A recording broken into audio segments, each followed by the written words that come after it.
Hey guys, welcome to the Creative Mike podcast. I am your host, Michael Molisco. Today, I want to discuss with you guys about a deal that I actually had that was a very, very interesting deal. This is something that you're probably going to come across, especially if you're pretty active in real estate, whether you're purchasing properties subject to or whether you're purchasing properties in general. You may come across this, and what had happened to me was we went ahead and got a property under contract in Buckeye, Arizona as a subject to deal. So as you know, that's exactly what I do.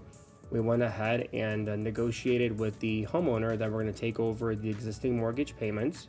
We're going to give them some money up front, and then we're going to go ahead and take title to the property and become the new owners. And so the reason why the seller was open to subject to financing was because he had it on the market for quite a while. It wasn't selling.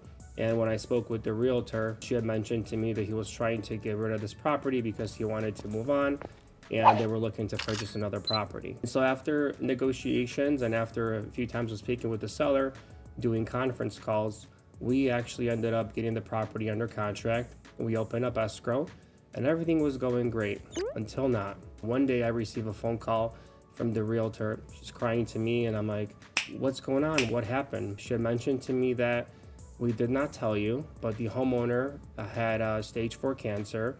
He was terminally ill and he just passed away. And so it kind of took us back by surprise. This was something where we were actually about to close already on. So everything was lined up. I think we were probably like 3 or 4 days away from closing. We had to go ahead and go back and see what kind of solution we're able to provide to move forward with the deal. So fortunately enough, we were working with a good title company. They let us know that we can still close on the deal, even though the homeowner was deceased. However, we did get a wrench thrown our way. The homeowner didn't have a will that he wanted to use, and there was also a will that was lost. So what was going on was the attorneys were letting us know that he has to go through court, and then we found out that a certified fiduciary was assigned to him to handle his estate. We had to go and work with the certified fiduciary.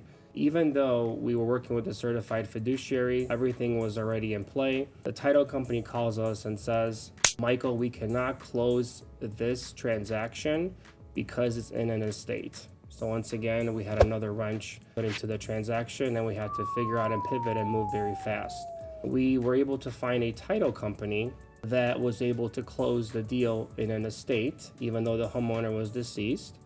But now another issue had arose. The entity that was actually partnering up with us on this deal ended up backing out because he no longer saw any cash flow in the deal because it has been months since we got it under contract. And at the 6-month marker, the rents in Buckeye actually did drop. So he dropped out. So we no longer had a capital partner with us on the deal. So what did we do? We had to scramble back up and we had to start looking for a new capital partner. Luckily, we were able to find a new capital partner. So here's what we had. We had a title company that was okay to close in an estate. We had the certified fiduciary that was on our side and really wanted this deal closed. We had the family that was working with us on this as well and his partner.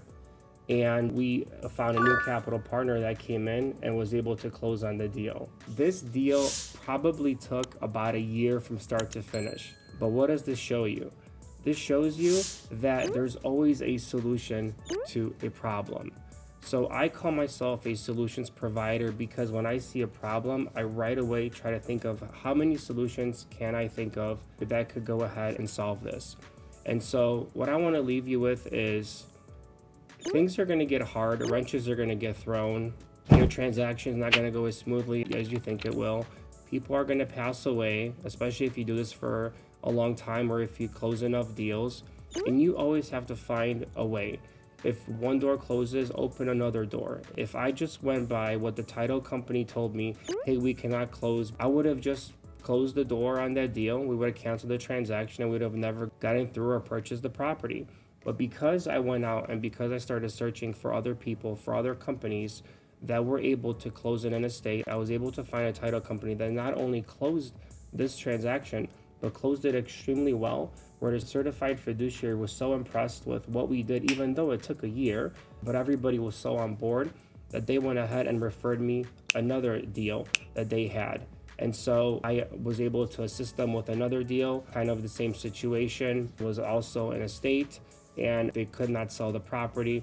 So we ended up purchasing it and taking it over subject to, and we were extremely happy. So because of that one deal that I was able to close, and it was a very hard deal to close, it took a long time, took a lot of stress, a lot of sweat equity, a lot of thinking of how to get it done. I was able to find now a referral partner that continues to send me deals to this day. If you guys got any value from this, give me a comment below. If you guys can give me a thumbs up, I would really appreciate that. If you have any questions or if you have any scenarios, feel free to reach out to me. I will help you with anything that you possibly need, and I'll also have my team assist as well if need be. If you guys want to follow me on YouTube, Instagram, or TikTok, all the handles are the same, Creative Mike. And as always, stay creative, my friends.